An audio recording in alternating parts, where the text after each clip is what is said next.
এই ভিডিওটা এরকমভাবে কোনোদিনও ভিডিও করিনি, আর আশা করিনি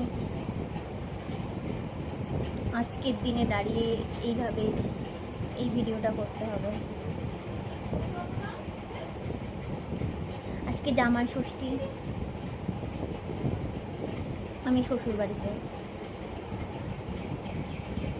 স্বাভাবিকভাবেই আজকে আমার এখানে থাকার কথা ছিল না, মানে প্রত্যেকটা মেয়েরই বিয়ের পরে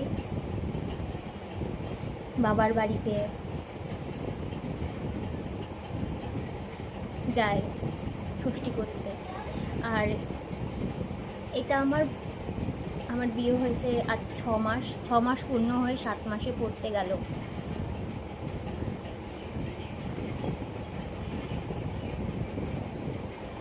আগের বছর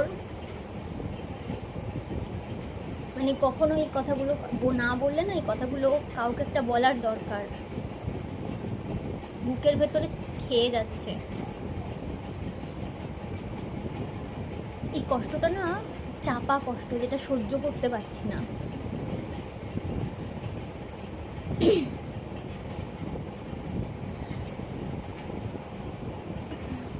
এই যে এই মানুষটা থাকলে আজকে আমাকে থাকতে হতো না এই জায়গায়, এই পরিস্থিতিতে, আর এইভাবে ভিডিওটা বানাতে হতো না আজকে। শুধুমাত্র এই মানুষটা থাকলে সব ঠিকঠাক আছে, সবাই আছে, শুধুমাত্র এই মানুষটা নেই। কারণ এই মানুষটা 4 মাস হতে গেল আমাদেরকে ছেড়ে চলে গেছে, আমাকে, বাবাকে, ভাইকে রেখে চলে গেছে।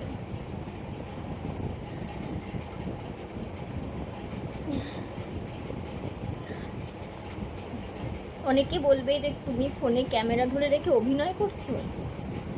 অভিনয় না, আমি এই কথাগুলো না কাউকে একটা শেয়ার করতে চাই, না বললে না বুকের ভেতরে কষ্ট হচ্ছে।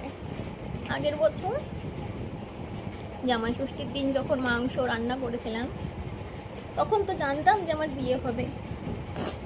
মানুষটা বলেছিল তোর বাবা বাজার করবে, ইলিশ মাছ আনবে, এটা আনবে, ওটা আনবে, বড় করে ষষ্ঠী হবে, আমি ষষ্ঠীতে উপহার দেব। অনেক প্ল্যান করা ছিল আগের থেকে, সব কিছু রেডি করা ছিল আমাদের, সব প্রি প্ল্যান ছিল। আর এই মানুষটা আমার বিয়ের 3 মাসের মধ্যে চলে গেছে।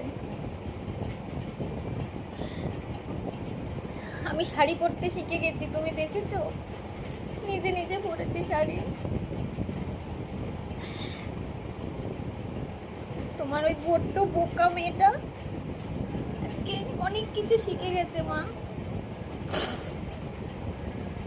তুমি যাওয়ার পরে আমি, ভাই, বাবা অসহায় করে হয়ে পড়েছি মা।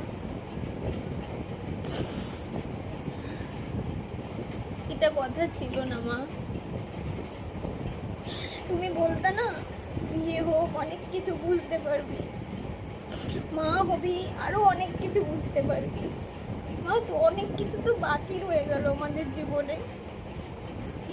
একসাথে ঠাকুর বরণ করতে যাওয়া, ষষ্ঠী করা, পুজোয় ঘুরতে যাওয়া।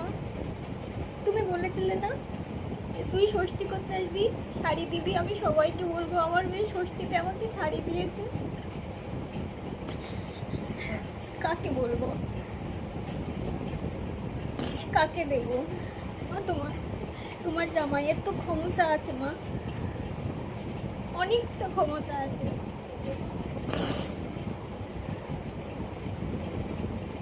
তুমি তো আমাকে কিছু বলে গেলে না মা, ভাইটাকে রেখে, বাবাকে, আমাকে রেখে, আমার নতুন সংসার। তুমি তোমার সংসারটাও দেখে গেলে না। আমি সংসার গুছিয়েছি, কি সুন্দর ঘর গুছিয়েছি।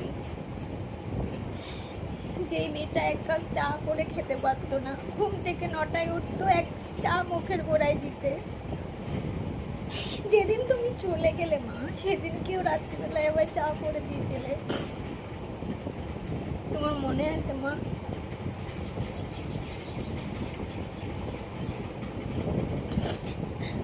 দিনটা মা আমার এরকম করার কথা ছিল না।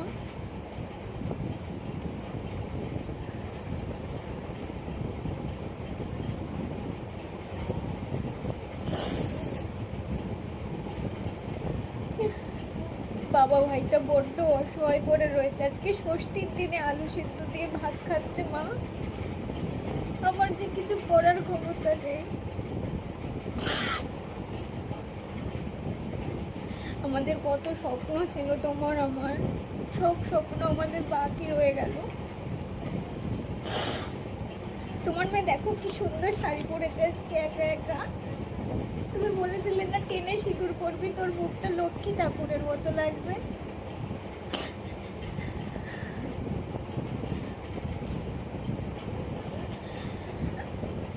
তোমার মেয়ে যেই মেয়ে 9টায় উঠতো সেই মেয়ে এখন 6টায় ওঠে। অনেক কিছু শিখে গেছে মা তোমার বোকা মেয়েটা। হয়তো বোকাই রয়ে গেছে। তুমি বলতে না কাঁদবি না, কাঁদবি না। তুমি সবসময় আমায় বলতে না সব কথা সব জায়গায় বলতে নেই।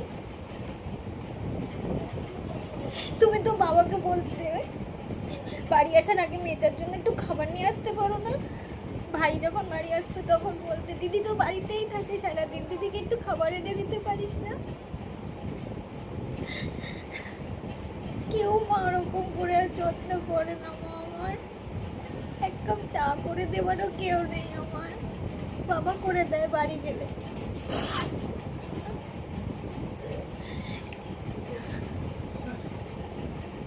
অনেক কিছু বলার আছে তোমাকে আমার, অনেক কথা। ফিরে আসো মা, আমার আর সহ্য হচ্ছে না। সবাই বলে আস্তে আস্তে ঠিক হয়ে যাবে, কিচ্ছু ঠিক হয় না। এত তাড়াতাড়ি তোমার যাওয়ার কথা ছিল? ছিল না, চলে গেলে।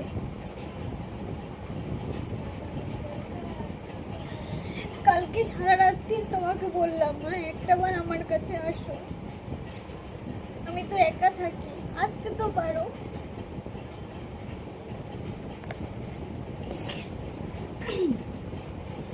আমি বড্ড অসহায় মা।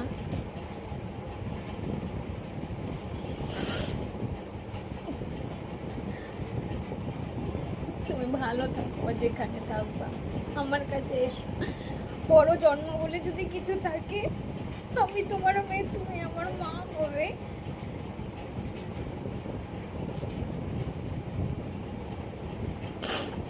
আমাদের অনেক কথা বাকি রয়ে গেছে, অনেক কিছু,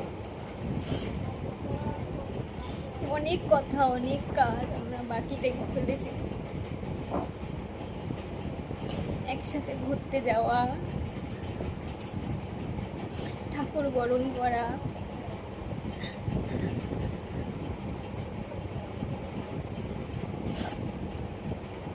কোনোদিনও বলতে পারিনি খুব ভালোবাসি তোমাকে।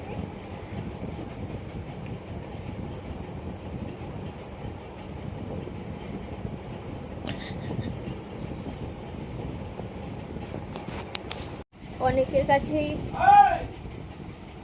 এই ভিডিওটা ন্যাকামো বলে মনে হবে, যে ক্যামেরা ধরে রেখে ন্যাকামো করছে, মানুষের সিম্প্যাথি গেইন করতে চাইছে। বিশ্বাস করো এই কথাগুলো আমার কাউকে একটা বলার দরকার ছিল, আর শোনার মতো কেউ ছিল না।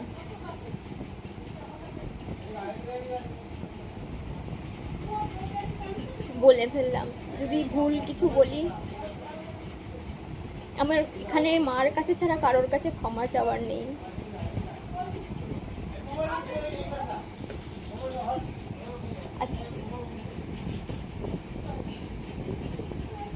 কিছু বলার মতো মানসিকতা নেই।